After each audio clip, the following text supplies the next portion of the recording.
All right. Well, before we really get started today, I owe you an immense apology. Thank you and an apology. Thank you for those of you that continue to come and listen and watch. I so appreciate it. I, however, apologize because I've gone back through some of the introductions I've done recently, and oh my gosh, it's like a morgue. They are just so deadpan and dry, and that's not really who I am. What I'm going to try and do, we try and learn things and improve as we go. So what I'm going to try and do is make certain that when I'm doing these intro segments, that they are actually maybe a little bit more compelling. And hopefully that you'll stay and listen and watch the entire episode. And so that being said, let's start into today. Welcome to Knee to Knee. I'm your host, Mark Merritt, and this is the show built on one simple conviction. The right connections don't just improve a man's life, they reframe it. Men carry a question that most of them never say out loud. Not, am I strong enough? Not, am I successful enough? The deeper one, the one that's underneath all the others, is God disappointed in me? My guest today built a 20 million download podcast around that question. Kurt Francom is the founder of Leading Saints, the author of a best-selling book by that exact name, and the board member of Warrior Heart. If you remember recently, we had Doug Nielsen on the podcast from Warrior Heart as well. That's an organization running 3-day men's retreats in the wilderness that are doing something I didn't expect, and they're actually working. In this episode, Kurt breaks down the difference between guilt and shame, a distinction that sounds simple until you realize how much it changes everything. We talk about why behavior correction is the wrong first move when a man is struggling, what identity reassurances actually look like, and in a real conversation, and why silence, actual quiet, might be the most underused tool in a men's mental health right now. This one hit me personally. I walked away needing time to sit and think about it. And I invite you, I think you're going to think about this one too. So let's get knee to knee with Kurt.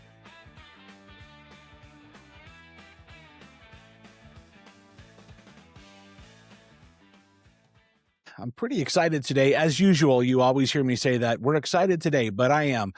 We had an episode recently where I recorded with someone, Doug Nielsen, and he said, you've got to get this guy on with you and come and have a conversation. So Kurt Francom, we've got him with us today. Welcome, Kurt. We're so happy to have you. Well, thanks, Mark. It's a pleasure to be here. And I love Doug, and I appreciate his referral. So yeah, Doug's an awesome guy. He is. So Kurt is the founder and executive director of Leading Saints, host of the top-ranked Leading Saints podcast with over 20 million downloads, and the author of the best-selling book, Is God Disappointed in Me? Removing Shame from a Gospel of Grace. He's a lifelong Utah resident. Kurt draws from his experience as a local church leader to equip Latter-day Saint leaders worldwide. He is also a board member of a Warrior Heart, which is the part that Doug is a part of as well, and a champion men's health emotional growth. From what I understand, you're also a talented caricature artist. Is that right? That's right. That's right. I've got some random talents, but I was the kid that was always drawing, and that sort of just developed. I thought I was going to be a famous Disney animator. And then I realized I wasn't that good. And what remains is the ability to draw people funny. So, well, that could be a lot. That could be a lot of fun. Yeah, no, definitely. It is fun. So, yeah. So, I was super happy to have you here. Did I miss anything? Can you tell us a little bit about yourself? I'd love to hear about your podcast and that focus as well. Yeah, I mean, I think you covered it for the most part. I mean, I'm a father of 3, and my wife's she's a potato farmer that I brought to the city, and she's from Southeast Idaho, and we're in American Fork, Utah, and just enjoy our life here. And I love creating content, and Leading Saints is essentially that content creation engine. I was asked at a young age to serve in a variety of church leadership capacities, and I had no idea what I was doing. And I quickly found out that, well, actually nobody has an idea what they're doing. And this was in 2010 when podcasting and blogs were kind of just coming on the scene, and right. And I thought, nobody's really talking about these principles and concepts about how to be a better church leader. So at least in my faith tradition. And so I thought, well, maybe I'll create a platform and start the conversation and see what we can learn from one another. And that, was a blog for several years. And then I started a podcast, the podcast in 2014, and it's kind of been growing ever since then. We became a nonprofit, and it's been a fun ride, and just being able to reach people around the world who are facing a lot of similar issues as a church leader, and they just want to do a good job. And so to be able to share best practices and ideas, and we've created an online community for individuals like that to come and ask questions and share concerns or share resources, and it's been just a blessing in my life to be involved in that effort. Yeah, I wish I would have known about that a few years back. Yeah, a lot of people say I'm that. one of those. Yeah, I'm one of those that discovered you because of Doug, right? It was just one of those, you go along through life, and I do a lot of podcast stuff, obviously, not just listen, but sometimes participate in as well. And I still remember the first time I was called into local leadership many years ago, and it was, all right, what do I do? Yeah. Who do I talk to? Fortunately, I had a brother that had been training those leaders in his state in South Carolina. So I called him going, I need some help. What do I got to do? Mm-hmm. That was my only saving grace. Yeah. So it's definitely a lot of people out there that just want to do a good job, and so we hope that we have a place for them to come and pick up some ideas and feel good about the work they're doing. Yeah.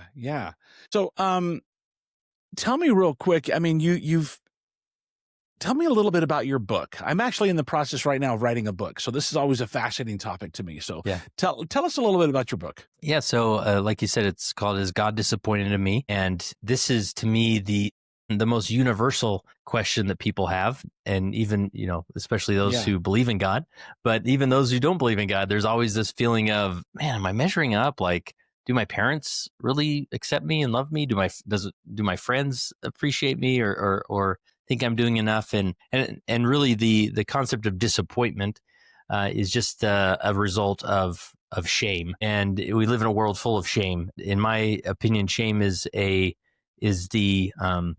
perceived erosion of divine identity. So anytime we feel shame, obviously it's uncomfortable. We don't like it. We don't know how to process it. And so we internalize it. And over time, it really impacts our self-worth, who we see ourselves as a person, and our identity.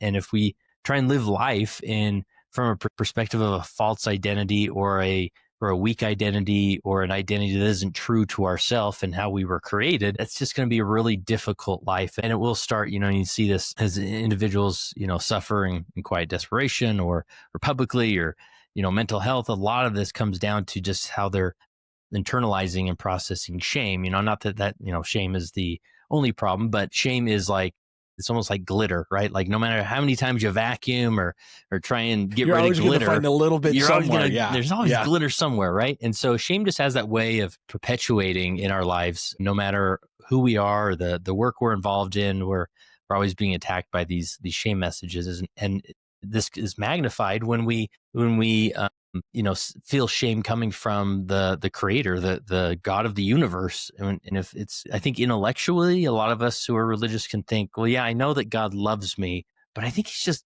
perpetually disappointed in me. And to me, that's almost, I'd almost rather have somebody hate me than be disappointed in me. It's so true. Because I can dismiss the hate. I can get, whatever about the hate. You just misunderstand me. But there's something that they're saying something about me and my identity when they're disappointed in me, right? And so I wanted to explore that concept. And as you probably know, just sitting down and writing a manuscript is, you sit down with an idea or a message that you think you want to articulate, but what you find is there's a whole lot more as you begin to articulate it. And it's really one of the greatest teaching tools, classrooms that I've benefited from, is actually sitting down and trying to articulate a manuscript about a concept. And so I hope to always be writing a book, because it's a wonderful classroom. So, and you're right. It's amazing the things that, and I'm early on. I've got that first draft. I've got the skeleton built kind of thing. And I'm like, all right, let me start filling in the pieces. And wow, okay, I hadn't thought about that. That's a lot deeper than I expected, but it's really it's interesting. It's been fun. So I'm really interested in exploring what you're talking about, shame and all that. And so when you were in your book, as you were doing whether it was research or,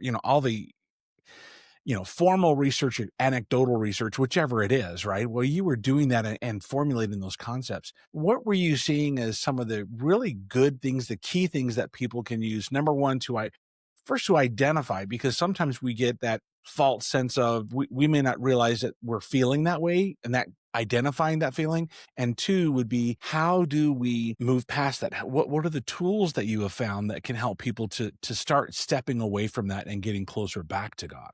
And not Yeah, I feeling, think because he's always there, right? But it's just right. that feeling that we need to be closer. Yeah, for sure. A lot of people will put the dichotomy of shame and guilt together. That Hmm. I think Brene Brown frames it that guilt is when we do something wrong. Shame is when we think we are something wrong, which I think is great and a great simple way to frame that. But I think I don't know if that's necessarily helpful, because there's such a fine line between that feeling of guilt and shame, where the way I see it is guilt is just it's as a natural force as gravity. Like, I know if I step off my roof, I'm going for a trip and it's down, right? Yeah, And if I do something outside of my values, it's not that God is using guilt to like poke me with, the guilt stick, and tell, you better act differently, right? Because that would be shame, right. right? That's so Guilt is true. just the natural feeling that someone feels when they do something outside of their values, outside of or outside of how they see their relationship with God, right? They've oriented themselves away from God, and naturally that doesn't feel settling. That doesn't feel grounding. And so the minute they reorient themselves to God, that ideally that guilt will go away. And shame is more of like, yeah, maybe you have oriented yourself away from God, or away from your values, and now you're defining yourself with that. So oftentimes, if people are wondering, am I feeling guilt, or am I feeling shame, or what is this I'm feeling? A good question to ask yourself, Yeah, or if you're, mentoring or counseling another person who's just wrestling with this, a good question to ask is, what does that say about you as an individual, right? And usually if they go to an identity statement, it's shame, right? It's like, well, I'm just not strong enough, or I'm just stupid, or yeah, right. So those, they're in the midst of shame. And so we naturally, in that instance, we want to reply with like, well, maybe you should do XYZ, right? Maybe you should try this new program, or maybe you should go to the gym more, maybe you should get more sleep, right? We go to this place of behavior correction, when in reality, what they need is an identity, a reassurance of identity. Well, I yeah, just want you to know that you mean so much to me, that I've seen you in this world, and you're a strong person. You're a person that means something, that's acceptable to me. And that's really the foundation where they can launch out of that shame. Of course, it's easier said than done, but yeah, yeah. if they respond more of like, I don't know, it's just been a tough day, I'll figure it out. Like, oh, you're probably in a state of guilt, or just a state of frustration, right? That you'll get through it as you press forward and try your best. Yeah. My brain's just spinning, right? I mean, because these two concepts of guilt and shame, I mean, they can, as you mentioned, it's a fine line between the two. It's, you think of all the times I'm like, well, was I feeling guilt here? Was I feeling shame? And you're having those questions that you're posing a second ago, going, where am I in that? Where am I at on that sliding scale, right? Yeah. For today. So Right. Yeah. One example that comes to mind is, I have a close friend, just starting college. I I think he sees me more as a mentor than maybe a buddy, but I consider him a friend. And he came to me several months ago and shared that he was struggling with pornography, right? And talking about something that is just filled with shame on so many levels. And right. it can be such a compulsive activity and behavior. And why do I keep going back to this? Like, I know it's wrong, but I just keep coming back, right? And so one Yeah. one thing, sort of the framing I tried to give him is like, hey, let's just step in to, we'll call him John, the laboratory of John. And Yeah. we're just going to be observant in that laboratory. And when you mess up, or when you have a bad day and you turn to pornography, we're just going to take that as a data point. And we're going to put all these data points on a graph, so to speak, and say, let's just understand what's going on, right? So what I'm doing in that process, I'm trying to remove as much shame, because as long as there's shame present, it's always going to be a battle of identity, when identity is never within question. If this person is completely worthy, lovable, accepted.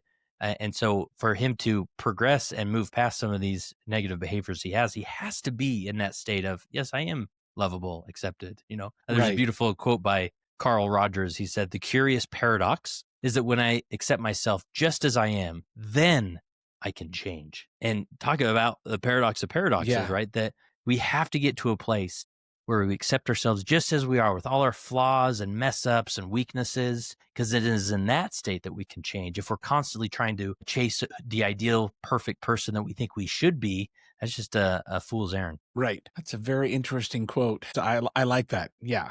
Yeah. As I think about it, my head is just spinning right now, Kurt. I'm going to be honest with you. I'm just You're good. like, okay, where do I go from here? Take a breath or let it see. Ben, I don't know if any of this is helpful, but Yeah, right. So, I mean, there's times where I've had, you meet with people and you go, oh, I know exactly where. And this is one of those I've got enough now going, okay, wait, I got to let this stew for a half a second. But, we may have to come back to this a little bit. But I sure appreciate that point of view and helping to find those things to help people to work through that. I appreciate your story about your friend and being able to help him. One of the things that I like to look at things, sometimes good news, bad news, whatever, it's just data, right? And what can we do with that data to help us to figure out, okay, if it's just data, if it's this, then I do remove that from myself, that quote unquote shame from myself. What was the data? What brought me there? Okay, how can I help avoid that piece and help me to move down the path? Yeah. So I'd like to shift over a little bit about to your group, A Warrior Heart. And chat a little bit about that. I'm fascinated with that. Doug and I've had a little bit of conversation, but I know that he and I will have more. And now I've got you on, and I know that in the future we have Chris Bennett coming on, cool. and so we're gonna get really a Warrior Heart information from. So I'm super excited. So tell us about A Warrior Heart. Yeah, Warrior Heart is we facilitate 3-day Christian men's retreats.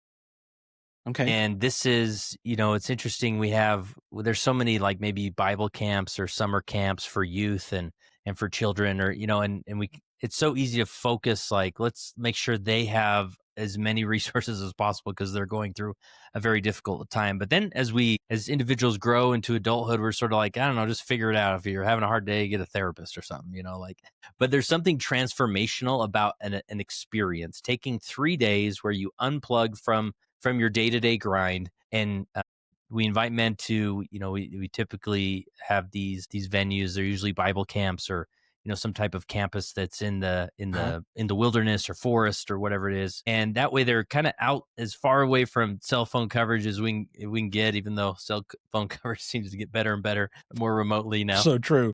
But we invite everybody to disconnect and say, we're just going to spend 3 days focusing on your relationship with God. And it's really interesting because on paper, and I remember the first one I went to, I had that very transformational experience. I came home and I was talking with one of the organizers after. I said, this should not work. Like on paper, it's nothing fantastic, right? Like it's just, there's a variety of sessions that somebody will give a presentation from the stage. And then after each session, we just have some reflection time. We call them vows of silence, where you just spend, 30 to 45 minutes and say, hey, we've talked about some concepts. Here's some questions. Go take it to God and see what he has to tell you, right? And that's really the secret sauce of these experiences, is giving just men space to think and ponder and look up, to their divine, and the transformation you see in these men over those 3 days is remarkable. And of course, we have time in the afternoon. We call it adventure time, where, we got a gun range, we got some, soccer game going on. People go hiking or just some just go take a nap because they don't get a nap very often. Right? It's recovery time. Yeah, that's right. So it's just 3 days where it's a somewhat guided experience to focus on your relationship with God. And it is that, the men's mental health crisis right now is just really perplexing for society as a whole. That you can easily Google all the numbers of the suicide rates, the mental health rates, and there's something about, I think a lot of times society, for whatever reason, we've recognized that there's maybe a mental health concern with men, and we kind of give them the same solutions we give women. Like, well, just schedule an appointment with this person, go sit on their couch and talk about it. And men are like, that sounds terrible. Like, why would I want to do that, right? And when in reality, some of the best therapy for men is going out on an adventure.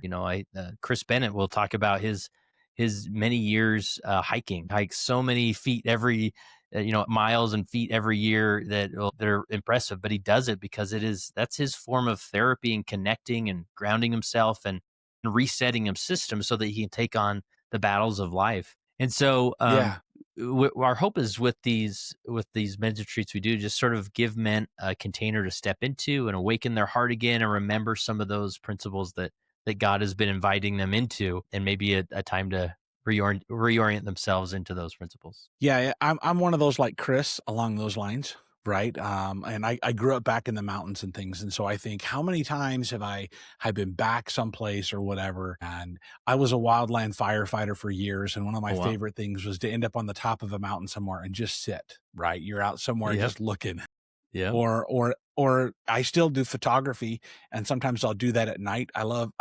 astrophotography where I can do stars and all kinds of stuff like that. And there's many a time that I've actually just laid on the ground, just like I did when I was a kid, and just look up at the stars and think, all right, just reconnect. It's Yeah. a fascinating, really cool thing to do. So, And you talk with most men, and you're going to get an answer like that when you ask them things like, "What makes your heart come alive?" When was the mhm. time that you had most clarity or connection with God? I remember one gentleman a few years ago said, "I've always felt guilty, but the closest time I feel with God is when I'm fly fishing." And I said, "Well, sounds like you need to fly fish a whole lot more, right?" But Exactly.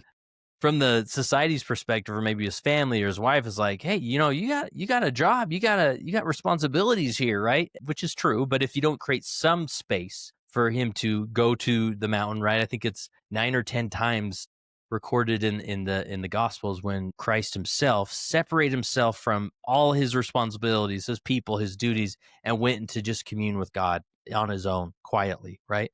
And every Yeah. man has that in his heart, where I need a touch point with God that is typically found in adventure, in the wilderness, in that beauty there. Yeah. Yeah, I think most guys that I know that will identify with that piece, there's no doubt. So, um, and whether it's fly fishing or hiking or horseback riding or whatever it is, there's always seen. I think everyone has that little thing that they can look at them, whether it's men, women, or whatever. You have that one thing that you go, "This is where I feel my most connected." When I'm doing this and that kind of thing. So, well, Kurt, oh my gosh, so excited. I was so happy to have you on. I know we're always a short episodes, but we like them this way because they're like commuter length, right? Where someone Yeah, gets in the sure. car, they can Makes go to sense. work and it's short. So as we wrap up, I want to ask our traditional question. So what is one thing that people can do today based off of our conversation that someone can do today to build deeper connections that will help them with their health and overall well-being? Well, the first thing that comes to mind is I would invite everybody to find 10 minutes to just sit in quiet, whether that's in the car, in the driveway before you go into the home, whether it's early morning before the house wakes up, or whatever it is. Because as we ground ourselves and reorient ourselves to our core identity, to our divine identity, it puts us in a place where we can access those characteristics, those abilities that God's put in us, and we'll be much more able to serve others as we begin our day or go as we exit that moment of silence. Like I said, in our retreats, those vows of silence are the secret sauce, and there's no Yeah. proprietary ownership over taking a vow of silence, and it really does connect us to our the higher being that's encouraging us on. Yes. Yeah. So true there. So thank you very much. Kurt, I so appreciate you coming on with us today and spending a few minutes Sure, this is with us fun. here on Need and Eat. And for those of you that are just tuning in or just their first episode, we've got a ton of great stuff just like this with Kurt. And so I appreciate all of you tuning in for a few minutes and joining us on Need and Eat. And we will catch you on the next go around. Thanks a lot. We'll see you soon.